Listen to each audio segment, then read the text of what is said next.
A reading from the Gospel of Mark. The Pharisees approached Jesus and asked, "Is it lawful for a husband to divorce his wife?" They were testing him. He said to them in reply, "What did Moses command you?" They replied, "Moses permitted a husband to write a bill of divorce and dismiss her." But Jesus told them, "Because of the hardness of your hearts, he wrote you this commandment. But from the beginning of creation, God made them male and female. For this reason, a man shall leave his father and mother and be joined to his wife, and the two shall become one flesh. Therefore, what God has joined together, no human being must separate." In the house, the disciples again questioned Jesus about this. He said to them, "Whoever divorces his wife and marries another commits adultery against her. And if she divorces her husband and marries another, she commits adultery."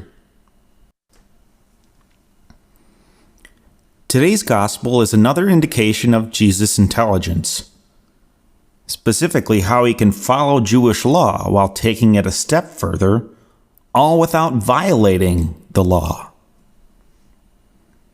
As the law states, Moses allows a marriage to end in divorce.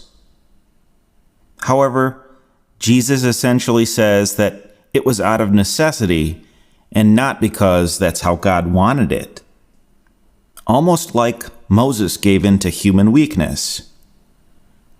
As a result, Jesus holds humanity to a higher standard when he says that in the beginning God joined two to become one flesh, which can't be separated.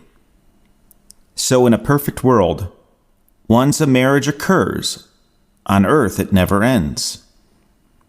However, since this world isn't perfect, Moses gives in. But Jesus, moreover, isn't going to settle for human imperfection. He is striving for perfection.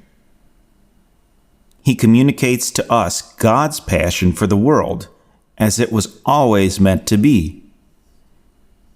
And if we recall how Jesus had such an intimate and close relationship with God, he didn't simply just call him his father, but instead called him Daddy, or Abba in Greek.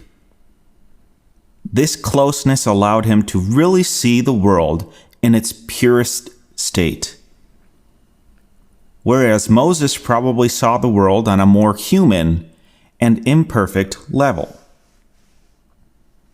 So is Jesus saying that divorce isn't allowed?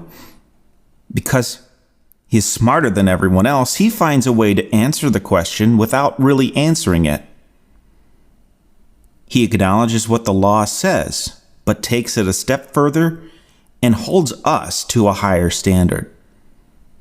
The law might say a divorce is allowed, but Jesus tells us that if we are really striving to emulate the love of God, the answer, according to him, should be a no. If we are really serious about our faith in Christ, sure, we can always settle for a law that says we shouldn't be dishonest.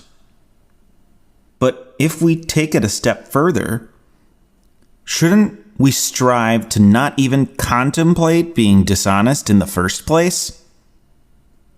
This is the genius of our Messiah, Jesus. Does he want us to follow God's law? Absolutely.